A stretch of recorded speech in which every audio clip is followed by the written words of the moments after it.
Except the South Bank show, which is on, what, Sunday?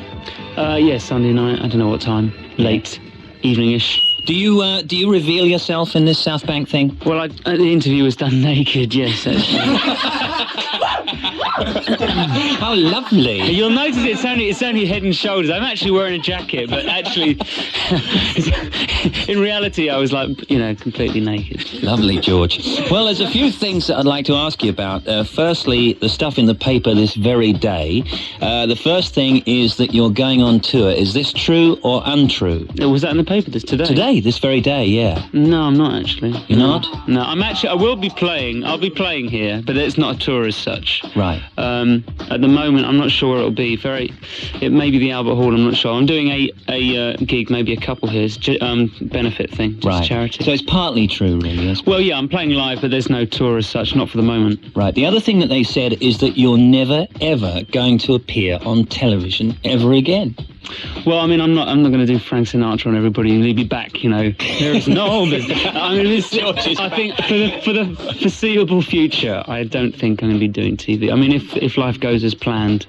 I mean, I don't know why. There are lots of reasons, and they're all, I explained most of them in the book, but most of them are kind of complex. The simplest one in terms of television is just that I hate sitting in front of cameras. Yeah. I don't know, at some point, it all just turned around. I used to like it, and now I hate it. So. Yeah, I mean, listening to the album, there are a few little leaders into the way that you're thinking now. I mean, without getting too heavy. And Don't get heavy on me, Steve. All right, I won't, George, I promise. But I do want to discuss the album because I did listen to it all the way through genuinely last night, and I have to say that it is a sensational album, the best I've heard from you, really. Oh, thank you. I know that sounds like insincere, but no, it really is. There's some great songs, all in different styles. Would you say this is like, I mean, I don't want to make a pretentious remark, but is this your Sgt. Pepper, as it were? Oh, I hope not. I mean, the thing is, to be honest with you, I mean, I'm very pleased with it, but at the same time, I can still see, I think that I've got plenty more ideas, and I hope that each album will be better. So, Sgt. Pepper, really, you can talk about Sgt. Pepper as a certain zenith, isn't it? Because, I mean, I've got a long way to go. I don't feel I'm anywhere near what am my best yet. There's definitely, though, as they say in America, an attitudinal change here. Attitudinal? Right. It's true, though, isn't it? I mean, you're moving more towards songwriting, as you've said in the press over the past couple of days, and less into the showbiz pizzazz George imagery that you've, given us before, right? Yeah. Now, why?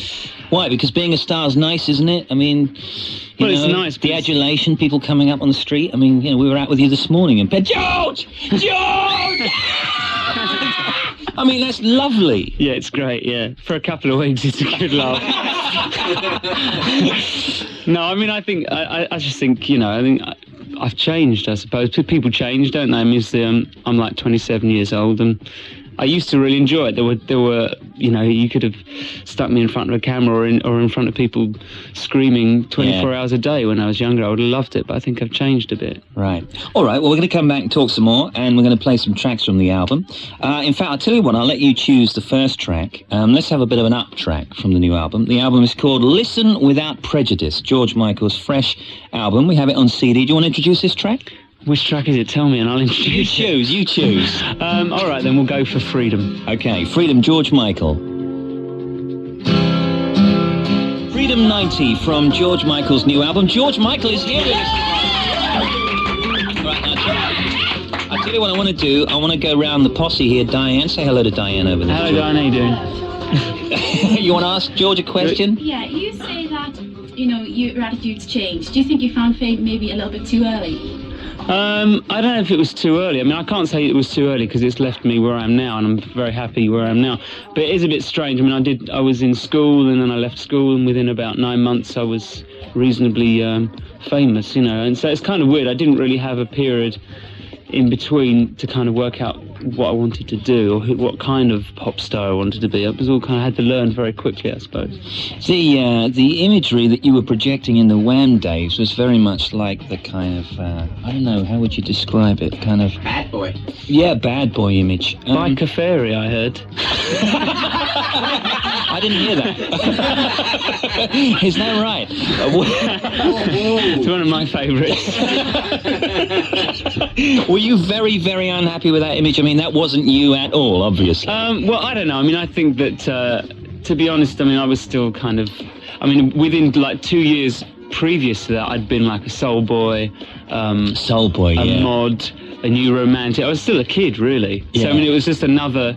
I was still kind of fashion victim. The pair of us were, I think. But, I mean, I can't say... Yes, it's embarrassing now. But, I mean, I can't think that there are many people that didn't do anything embarrassing when they were 18 or 19. And I mean, I don't think I can complain, because, as I said, I'm here and where I am now. It's all part of it. But, yeah, I suppose... And we've all done stuff that's been embarrassing in our lives. What's the most embarrassing video for you, George, that you've done? I think I know which one you're going to say. There's so many, Steve. There's so many. Embarrassing videos, I think we'd have to weigh up between Bad Boys and Go-Go, I think. Go-Go, There's a great shot in... there's a great shot in Bad Boys where I'm standing against the wall and the beginning of the verse goes, "Dear Mummy, dear Daddy, can't you see," I was saying about I'm 19, handsome, tall and strong, and they like pan up me and reveal this like real pig, you know. It's true, that one was really embarrassing. There's the classic shot with the luminous gloves in Go-Go, which they manage to drag out every time it goes onto a compilation album. I love that one. But I don't know, there are quite a few moments, yes, quite a few moments I would take back. How did it feel when you had like your first couple of hits? Did you feel different? Did you feel like a phony? How did you relate to the people that you used to know? Sorry, this is getting a bit heavy now, George. How did you relate to the people in Bushy that you used to know? Well, then nobody bought me drinks anymore. That's about it, isn't it? I mean, I remember for a while that I remember Andrew and I used to try and keep in contact with, and go up the same pub and everything. But it doesn't really work. People, doesn't matter how. It's the way they change toward you, isn't it? Towards you is just as important as anything else, and you can try as hard as you can to be natural, but everything you've done sounds like you're dropping a name or trying to be flash. Yeah. So it's very difficult. We're going to play another track from the album in just a minute. Let me just ask you about some of your songs. I mean, they always talk about Careless Whisper as being the classic song, and in this South Bank thing on Sunday, you talk about that saxophone riff that you wrote. Mm-hmm. It is a classic. You must actually be very proud of a song like that. I mean, that's like your yesterday, isn't it, really? Well, it's very strange, really, because there is something about people's earliest songs. I mean, for instance, many people would say that, Rod Stewart's greatest song is Maggie May, or that Elton's greatest song is Your Song, whatever. There's something about the first time that people get into a studio and make something of their own. And I suppose, in a way, Careless Whisper was my first thing as a solo artist. That seems to have, more... I don't know, just seems to last longer for people. I honestly don't really... I mean, I listen to Careless Whisper. I can see why it was successful, but it doesn't move me in any way. It moves me. Do you know what it reminds me of? It reminds me of driving along in Los Angeles and red sky coming down and Sunset Boulevard and, a blonde sitting next to not me, a blonde sitting next to somebody. It's that kind of imagery, isn't it? Well, I mean, I wrote it in Watford. All right. All right, well, should we play Careless Whisper? Yeah. Oh, go on, then. Okay, we're going to play Careless Whisper, and we're going to go right into another track from George's album. So we'll come out of Careless Whisper, pick us another track off the album, and we'll play Careless Whisper, and we'll play a track from the album, George. Well, after Careless Whisper, let's go Heal the Pain. Okay, those two coming up, and we'll be right back with George Michael in just a moment on Steve Wright in the Afternoon.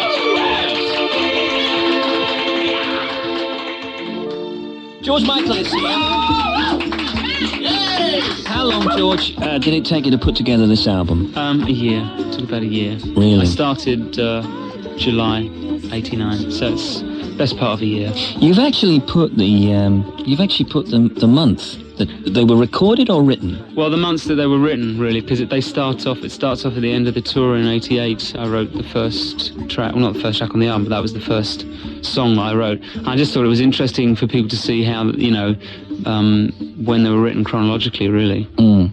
Who, in your view, is a good songwriter? I mean, who are your contemporaries, would you say? It's very difficult to say, actually, because most of the people that I really have respect for as songwriters are not current, to be honest with you. I really wouldn't want to say. I tend to have great admiration for certain songs now, as opposed to writers in general. Favourite songs then? Favourite songs? You're putting me on the spot. You bet I am. Favourite song? What, in recent years? Yeah, recent years, or from Stone Age, whatever. Oh, favourite songs in general. Let me think. Say a Little Prayer. Yeah. Because you worked with Aretha, didn't you? Sorry? You I worked with Aretha, yes, yeah. I did, yes. That's one of my favourite. Oh my God, I can never think in these situations. Itsy Bitsy. Yeah. Something Timmy Mallett's a god, isn't he, really? I know he's one of your favourites. Some kind of god, yes. What about Elton? Because Elton was in here, so I say Elton like as if I know him. Elton was here and he was singing your praises, and so was Paul McCartney. I mean, to have praise from people like Paul and Elton and Stevie Wonder, I mean, doesn't it blow your mind, George? Well, it is kind of hard for me to perceive, really. I think the people that have respect for my songwriting in terms of, dare I say it, older writers, I think it's because I'm very much a traditional writer.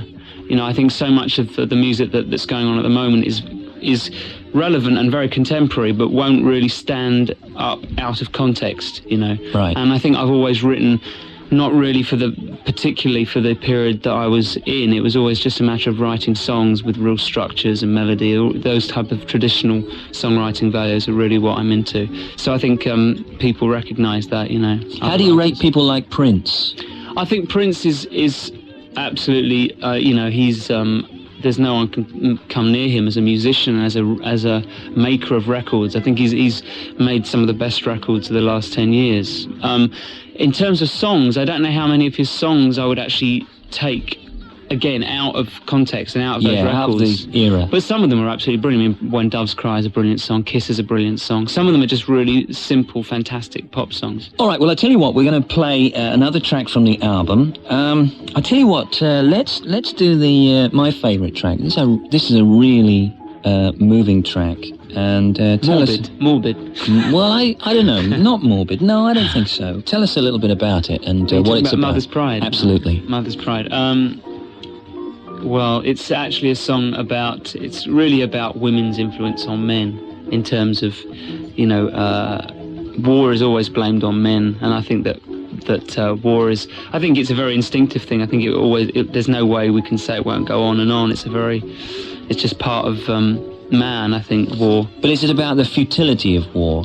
It's about, I suppose, everything. Any kind of war song that's rational, it talks about the futility of war. But more than that, it's about the way that women perceive their husbands and their sons, and their influence on their children, really. That's what. Also, you do get. It's called Mother's Pride. So if you buy at least 5 copies of the album, I'll send you a little black and white salt and pepper pot. It was Mother's Pride, wasn't it? Or was that Wonderloaf? It's Home Pride. That's Home Pride. Yeah, is that Home Pride? Well, I'll send you one anyway. You can have one anyway. I'll send you anything if you buy 5 copies of the album. I don't think we're going to have much problem with flogging the album somehow, George. Okay, well, let's have a listen to that track anyhow. Ask you about some of the things that they say about you in the papers. I'm not going to go into specifics, but are you ever annoyed, pissed off at what they say about you in the press? Not really. I mean, it's the old, Are you up for it, in other words? Am I up for it? Well, no, I'm not up for it, because basically I haven't actually spoken to any of the tabloid press since 1985. Yet I'm quoted as, having broken my silence every 2 or 3 days, Yes. I really haven't. I haven't talked to any of them since 85 when we went to China as Wham. But, I mean, it's, it's just, it comes with the territory, doesn't it? And there are very, very few things that shake me up now. If they attack family or friends, that tends to really annoy me, because they're in the firing line and there's no reason for them to be. But in terms of, I kind of accept that's. I lined myself up for this, didn't I? Really. And what about this whole thing about George is not going to do any more videos? Is that true? Well, there's actually a video idea I've got for the next single, but I'm not going to be in it. I shan't be in anymore. You're not going to be in it? No, I'm not going to be in it. Why not? It's your video, George. You've got to be in it. Yeah, I can't explain, but people will probably enjoy watching it far more because I'm not in it. You'll see what I mean when it comes out. But no, I've just decided that there are lots of reasons for me not making videos anymore, but one of the most constructive ones is because I want to spend a lot more time writing and recording. I mean, I really want to make at least an album every 18 months from now. Really? Great. Which is I mean, it would have been completely expected of me in a different era.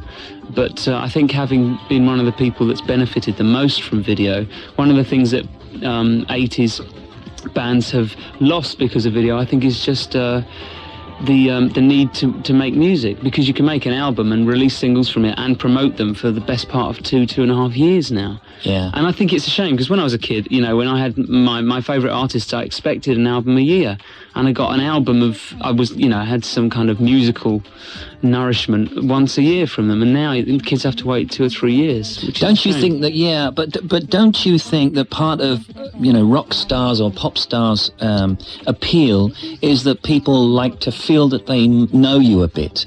They can see the expression in your eyes, the way you are at the moment, the way you feel about things, and that a video may actually reflect literally your point of view of how you're feeling, where you're at, man. Maybe. I think actually videos tend to do the opposite. Do you? I mean, definitely in my case. I mean, I think that what I've written quite often has been at total odds with what has been on screen. I mean, for instance, if you think of Everything She Wants, you can't get much further away from the lyrical content of Everything She Wants than the live video of me prancing around and all those people prancing around In a nice way. in a very nice way, yes. But it's true though. I mean, there are so many instances where video has just kind of detracted, I think, from what I've done, and I think that I say, the more I say, and the more revealing I am as a writer, the more vulnerable you are. Yeah, well, the less relevant the videos become, because on video you still want to be glossy and look sexy and all this,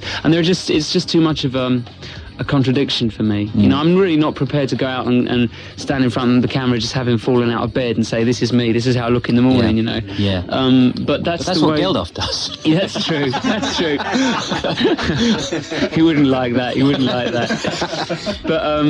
But no, you should see what it really looks like in the morning. Listen, when I haven't. when you were driving the cab, did you through the Holland Tunnel there? Did you get many tips when you were a cab driver there? Because that was one of your videos, wasn't it? Driving the cab through there. Yeah, I know. Yeah, that was. I liked that video actually. That was. Yeah, I'm not really that keen on many of my videos actually. No, I liked it. I quite liked Father Figure. Me being mean and moody. Yeah. I mean, hard times, right? I hadn't made that much money that year. I was out driving the taxi. Yeah, right. Picking up a few tips wherever you could. But no, I don't think that many people over here saw it anyway, really. You mentioned in one of the songs about the whole video thing, really. I mean, that's what it was about, the MTV, being projected on MTV as a pop star. And one of the songs is kind of decrying all of that.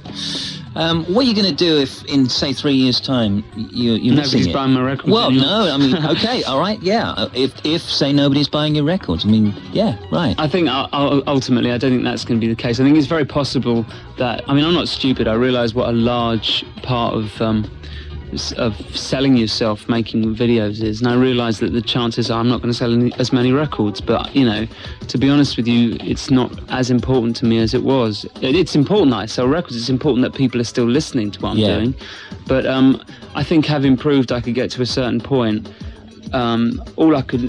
basically if that was what worried me, I'd be chasing my tail in a way, and what's important to me is to make better music and for people to respond as though I'm making better music. I'll probably lose out in some sense, but I hope I'll gain in another way. You seem to me, penetrating question coming up, to be more upbeat now than you've ever been. More upbeat? Yeah, more upbeat, more enthusiastic. You mean as a person? Generally, yeah, generally about your music as a person. Even though you've been talking about not doing videos and what have you, you seem to be very happy with yourself. I'm quite a happy chappy. You are a happy chappy, George. What is it? All the dosh you're making, or? It's probably got lots to do with that, actually. Yeah, I'm a lot richer than last time you saw me, Steve. Yeah. Actually, having read the one of the papers. I picked up a paper the other day. I thought, bugger me, I'm worth 65 million quid. I'll buy that jumper after all.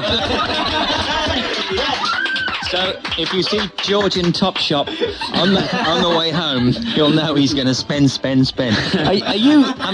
Are you very rich? I mean, how do you feel about being rich? I know I'm not anywhere near as rich as I'm. Oh, they all say that, George. I'm not really as rich as they say in the papers. I'm not starving. I must admit, I've made a fair old packet the last couple of... I wasn't actually doing that well out of Wham. Neither Andrew or I did that well out of Wham. But it makes a big difference when you have a couple of big years in America. So I'm definitely a lot better off than I ever thought I'd be. Does it change you as a person? Or not? Or doesn't it make any difference people at all? just charge you more in restaurants, really. That's about it, Actually, when that article came out in the about the 200 richest people in England, which was very well publicised. I wasn't here when it came out, but I came home a couple of days after it had been released, and literally for about 3 or 4 weeks afterwards, every restaurant I went to, I got an extortionate bill. So it's incredible how people read those things. They really have an effect. We're going to do another track from the album now. Can you pick us another one, please? Okay, I'll go for the Stevie Wonder cover, They Won't Go When I Go. All right, here it comes. We'll be back in just a moment with George Michael, our special guest today. George Michael is here. People have probably grasped that now, do you reckon? George, the reason I do that is because people dip in and out of the shows, I see. And we're still waiting. No, you're joking. No, I know you think that people listen all the way through, right? I do. We're waiting religiously. We're waiting for a cup of tea here, and no cup of tea has arrived. I'm sorry about this, George. It's the BBC. What can I tell you? Okay. Now this autobiography that you've got coming out, when does that come out? Is it next week? I'm not sure, actually. I think it's the week after. I think they're serialising it next week. But right, and this is something you've done with somebody else, right? Yeah, I wrote it with a guy called Tony Parsons, who I met through doing interviews for a couple of magazines. There we are, George, you're teasing. There we go, George. There you go. Chuck me one over. It looks horrible. Of course it's horrible. It looks horrible. It does. It looks Radio revolting. 1, George. What do you expect? Do you want sugar? Have some sugar. It's kind of grey. That's its normal colour. How about there you go. Not bad, said the DJ. Okay. What were we talking about? The autobiography. So, why did you... I mean, Have you really lost it, like it says in the paper? Well, yeah, somebody appears to have nicked a copy, yes. This is in this really? This is in this morning's current bun. What, they've nicked copy's it? gone lost. Somebody made a big cock up at the agency, and they sent out a copy to someone who claimed to be a professional. It ended up they are a professional thief. No, really? Yeah. Seriously? Yeah. my God. So it probably means it's just a matter of pirating. It was either one of the papers or just a pirating company. I don't know, but it was a... Oh God. People were screaming yesterday. Oh, I bet they... Not me. I'm far too relaxed. I don't care about these things. Yeah, you're relaxed and upbeat. Absolutely. So, what is revealed that hasn't been revealed already in the autobiography? Well, again, there's a full frontal in the centre. Oh, Diane's getting far too excited. Yes. I mean, does it delve deep? It is pretty. I mean, I think it's a pretty honest book, and also it's written in a different style to most autobiographies because it deals a lot with the people around me and their opinions of what went on all the way through Wham, and it's got, I have associates and ex-associates, so it's not all complimentary either, which I thought was quite important. Right. Talking about Wham, what's your mate Andy doing at the moment? He's shooting around France on a motorbike at the moment. With a shaved head, as far as I can make out. A shaved head? What? He's become a Christian freak. It's probably something to do with aerodynamics. I don't know. I must say that I met him a couple of times, and I like his attitude. Yeah. He really doesn't seem to worry about much, No. does he? I mean, poll tax, he doesn't care, does he? And is he really like that? Yeah, he is. He's completely like that. Yeah, he doesn't really care. He's more than anybody I've ever met. He really doesn't care. Is he a playboy? Yes. He's all of those things. I think he's just generally he doesn't really let other people's opinions of him restrain his behaviour. Because I think I'm far more English in that respect. I do care that much more. And probably too much what other people think, and Andrew is the opposite extreme. Was that a good combination for the band, though? Oh, definitely, yeah. Is that what made it work, do you think? The fact that it was so different, both? I think the fact that we both actually had a great deal. If anything, the only person that Andrew really cared about what they thought about his behaviour was me. Probably we had enough respect for each other that we knew, as a group, that we were important to each other. And I think that was why we were so strong. And I think apart from anything else, people could see that. How do you think it would have panned out if you hadn't have been Wham? Do you think you would still have cut through as a songwriter and an artist in some way, or not? Do you think you needed Wham as a kind of evolutionary period? I'd probably be a very young Perry Como by now if I hadn't been in Wham. I think I would have. Something. It really was a matter. I mean, I think I would have been far too serious at far too early an age had I not been with Andrew at that time. His attitude was always very much kind of lighten up, which was very good for me. Yeah, I think. They do say sometimes that you take yourself too seriously. Oh, absolutely. I take myself far too seriously. Are you offended? He said, grinning all over his face. But do you ever get, fed up when people accuse you of being too serious about your music? Oh, I mean, if I got fed up with people accusing me of anything, I think I'd spend my whole life fed up, wouldn't I, really? Yeah. It's like, that's the one strange thing about being successful in this country particularly, is that you're constantly defending yourself. It's true, isn't it? And for that to happen from such an early age is quite weird. It's probably one of the reasons that I won't be doing interviews and stuff anymore. Is because I really need a bit of time. Because I think I went from, you defend yourself from teachers and parents until you're a certain age, and then you have a while when you're on your own and no one can touch you. You're earning money. You're independent, and that never really happened to me. I went from defending myself at school and against my mum and dad to defending myself against the press, really. Right. And that's something that's been quite weird. Yeah. Would you like to be in movies or do TV sitcom or anything like that people would probably offer you? In a word, no.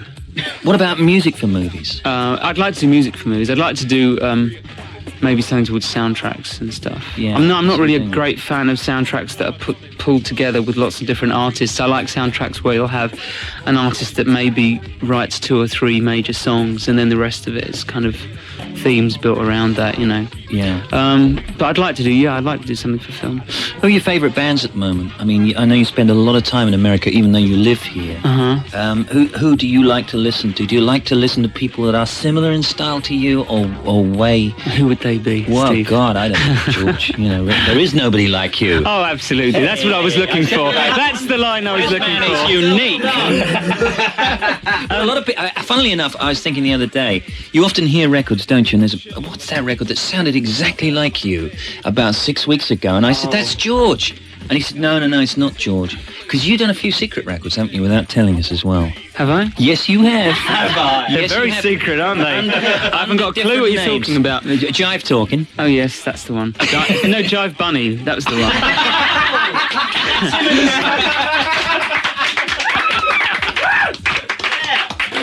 Come on, everybody! Come on, everybody!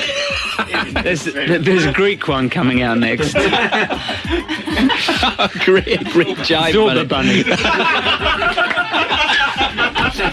Just going back to my original question, who are you listening to, apart from Jive Bunny and Timmy Mallet? Who are you listening to? To tell you the truth, at home I don't really listen to much that's going on at the moment, really, to be honest. I'm not wild about what's going on at the moment, really. That's a boring answer, isn't it, George? It is, really, yeah. I was hoping there'd be something more interesting on that one. Sorry. It was going so well as well. All right, we're going to play another track from the album now. Do you want to pick another one for us?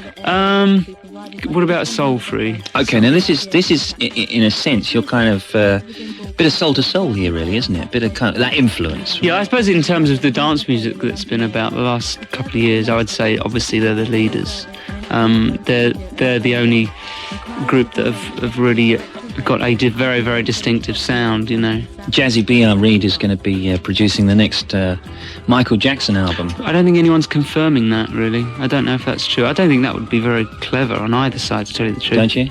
Well, it might be clever on Jazzy B's side from a financial point of view. I don't know, but I don't think the two would mix very well, because I think Jackson has I think Soul to Soul's style is so relaxed, yes, and Jackson's is not.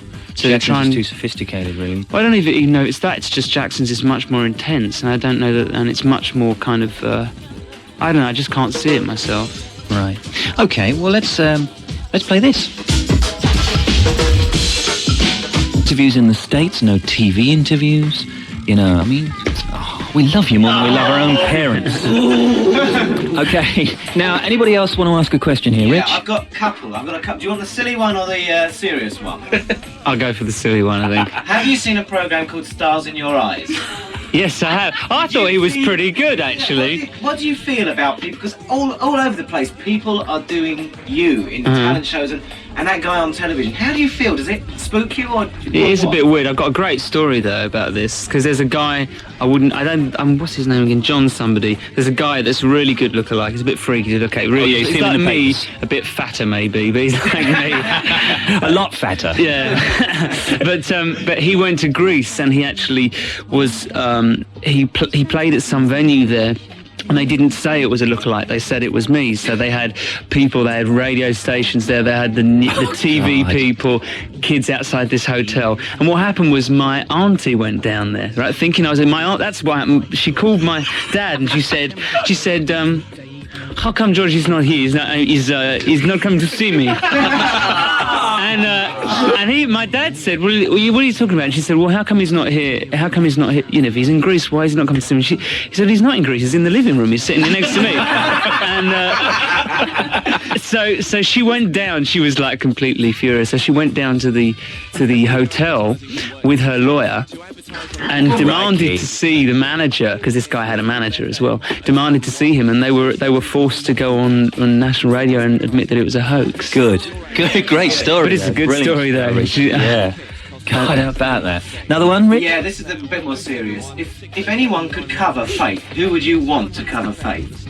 I mean the song or the song? The song. The whole album. Why not? Jive Bunny, obviously. Yeah, obviously, sync it all together with disco beat. Who would I like to do it? Roger Whittaker. Roger Whittaker. Who? I just can't think. I can't think who would sing it, really. It leads me on to a good question, though, because you say you want to concentrate on songwriting more. Who do you want to write for? Well, Steve, I wanted to ask you this for a long time. Well, I had a couple of hits, George. I'm Timmy Mallet, maybe. Now, if you can get number ones easier than I can. I'm glad you... All right. But do you want to write for any major artist? Like, I don't know. I really don't know. I think one of the good things about not doing the promotion I've been doing is that I'm going to get to write more songs, and therefore, I mean, in the past, lots of people have asked me if I'd write for them, and fantastic offers, like really flattering requests. You know, I can't tell you. You can tell me. I mean, lots of people, because that would involve telling you who I said no to. We're all doctors here. That's okay. You can tell us anything. No, we'll let you off on Let's just say lots of people. Okay. I was very flattered by that, and I've always had to say no simply because I barely had enough songs for myself, let alone to give them away, because I just spent so little time writing. Now that I'm going to be spending more time writing, I should be able to give away more songs, which would be great. You know, so you may hear songs by other artists. Do you have songs stacked up in books already? You know, do you have like about, God knows, dozens of songs? No, I really don't. That's not the way I write. And I don't tend to write a song and then decide whether it's good enough or not. I tend to get about a third of the way through and decide whether it's worth doing, and if not, just throw it away. So I don't have stacks of songs. I've got about 4 songs ready and recorded for the second part of this album. So that's the most I've ever had ahead, but I really don't have like a stock of them. Mikey, you got any questions? Yeah, is there a song that you secretly wanted to cover but haven't felt you really should do at this point in your career but you'd like to do it? Well, there's one song that I've always thought I'd love to sing, but I had a problem with one of the lines, which is actually the song I was talking about earlier on, because it goes, Say a Little Prayer, second line is before I put on my makeup, and I don't think that's... I've always felt I was cheated out of singing that one. George, it's okay for boys to wear makeup. I know. That's what I've heard. But no, there are, let me think, songs that I'd secretly like to cover. I think most of the songs I really wanted to cover, I cover, really. I mean, like the Stevie Wonder one is something I always wanted to do, so I've done it. You did Pastime Paradise, didn't you? Yeah, Stevie Wonder on there tour. are other songs which I think I wouldn't necessarily... I tend to... If a song if I think a song has been perfectly recorded in the first place, then I don't really want to try and re-record it, which is why I wouldn't, for instance, do Pastime Paradise, which is another Stevie Wonder song, because it's perfect as is. If something is a recording that you think you could do another way, and it would work that way, as was the case with the cover I ended up doing for the album, then it's worth doing. But there are songs that you wouldn't touch in terms of putting them onto record simply because they're perfect as they are. Yeah, but that doesn't stop a lot of people, does it? No, I was guilty of that. We made, with Wham, on the first album, we did a cover of Love Machine, which was completely pointless because it was just a completely faithful cover and just slightly worse than the original, you know. So that's the kind of thing that there was no point, but I was young and foolish. Stay there, George. Going to come back in just a moment. George Michael has been our guest this afternoon. George is got to rush off. Let me just ask you, George, so what are you up to in the future? This album out, the autobiography, you're not doing any TV or radio, so what's going on in your life? Well, I'm going to be getting ready for doing this short series of dates in January, so I'll be rehearsing November and December. And then apart from anything else, I'm going to be recording. Any chance of Timmy Mallet being on that album, or? Well, you know, I haven't had the nerve to ask him yet. I might be able to have a word with him. Really? Yeah, I know. You could do that for me. Yeah, he's a mate of mine, George. If you could do that for me, I'm forever in your debt. Listen, thank you very much for coming in. Nice to see you again, George Michael.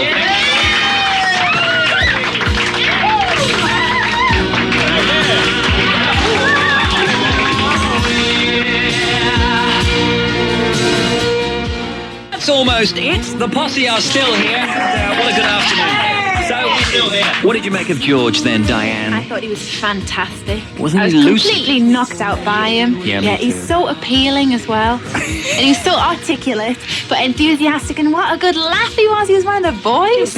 One of the boys. Okay, what are you doing for the weekend, Diane? I'm not asking you out, by the way. Okay then. We've only just met. I'm actually going to Belfast.